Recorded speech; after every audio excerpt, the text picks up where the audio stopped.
झारखंड जो जल रहा है उसको बुताने के लिए हम फिर से संथाल परगना से धरती से शुरू करें। बांग्लादेशी घुसपैठ वो जो मुद्दा उठाया, हम कोई राजनीतिक मुद्दा चाहे कहिए, चाहे सामाजिक मुद्दा चाहे कहिए, चाहे कुछ भी कहिए, कोई कहता है कि वो मुद्दा फेल हुआ, लेकिन वो मुद्दा फेल नहीं है। कोई भी संघर्ष, कोई भी मुद्दा को लेकर आगे बढ़ना कुछ समय लगता है। जो स्थिति हम संथाल परगना में देखे हैं या झारखंड प्रदेश में देख रहा है, बांग्लादेशी घुसपैठ वो है, और उसका लेके हम अभी जो 5 साल है उसका लेके हम संघर्ष करेंगे। और हर हाल में आदिवासी का जमीन, आदिवासी का अस्मिता, आदिवासी का जमीन, आदिवासी का अस्तित्व को बचाने का हमारा संघर्ष जारी रहेगा। विधानसभा चुनाव में भाजपा के प्रदर्शन के बाद बोले चंपाई सोरेन, जनादेश का होगा सम्मान।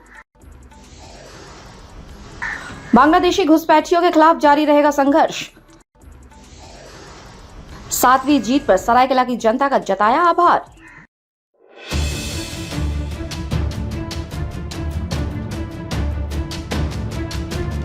झारखंड विधानसभा चुनाव 2024 का परिणाम आने के बाद बीजेपी के प्रदर्शन पर पूर्व मुख्यमंत्री चंपाई सोरेन थोड़े मायूस नजर आए। हालांकि उन्होंने जनादेश का सम्मान करने की बात कही है। उन्होंने कहा कि राज्य की जनता गुमराह हुई है, कहीं न कहीं हम उन्हें समझाने में नाकाम रहे, मगर यह दौर चिंतन और मंथन का है। हम इस पर समीक्षा करेंगे और अगले 5 साल तक पूरी मजबूती के साथ जनता के मुद्दों पर जमीन से जुड़कर संघर्ष करेंगे। वहीं बांग्लादेशी घुसपैठियों के मुद्दे पर उन्होंने संघर्ष जारी रखने की बात कही।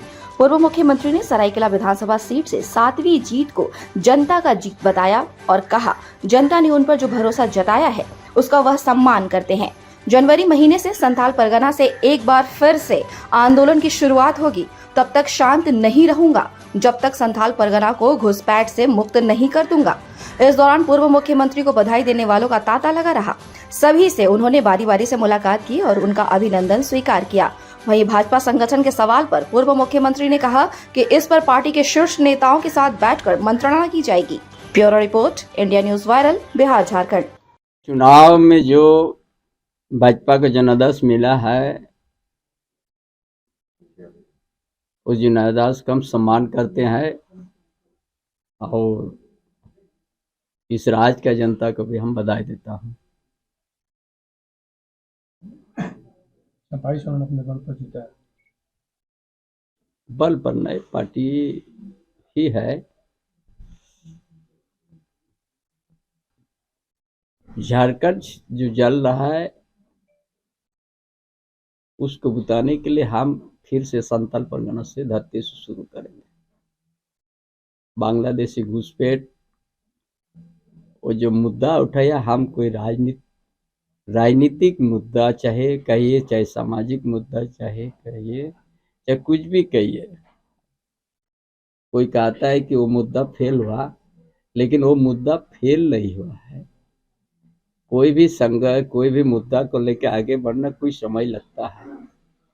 जो स्थिति हम संथाल परगना में देखे हैं या झारखंड प्रदेश में देख रहा है, बांग्लादेशी घुसपैठ वो है, और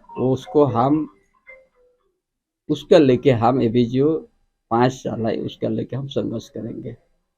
और हर हाल में आदिवासी का जमीन, आदिवासी का अस्मिता, मूलवासी का जमीन, मूलवासी का अस्तित्व को बचाने का हमारा संघर्ष जारी रहेगा। जो तो सामने आ गया उसको सम्मान करते हैं। देश, इस प्रदेश का जनता को हम बधाई भी देते हैं।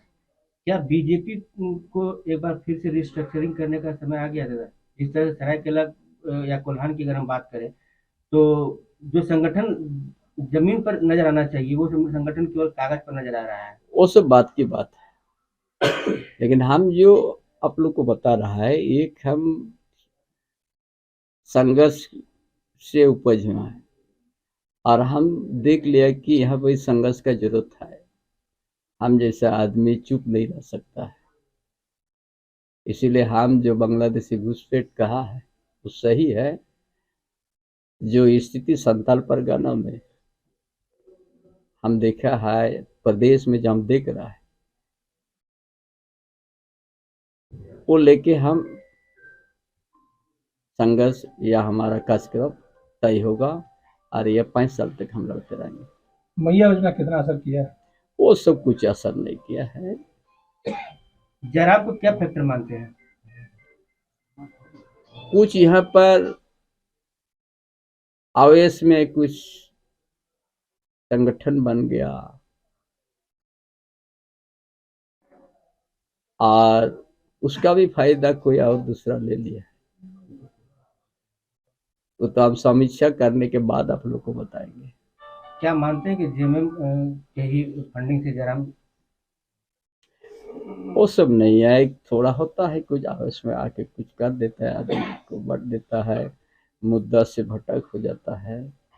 लेकिन जो मुद्दा हमने कहा अपना, ये हमारा राजनीतिक जीवन में हमारा ये संघर्ष जारी रहेगा और संतर्पणा धरती से ही हम शुरू करेंगे। चलिए, ताज़ा खबरों से जुड़े रहने के लिए हमारे चैनल को सब्सक्राइब करें और बेल आइकन को दबाना ना भूलें ताकि हर खबर की नोटिफिकेशन आपको मिलती रहे।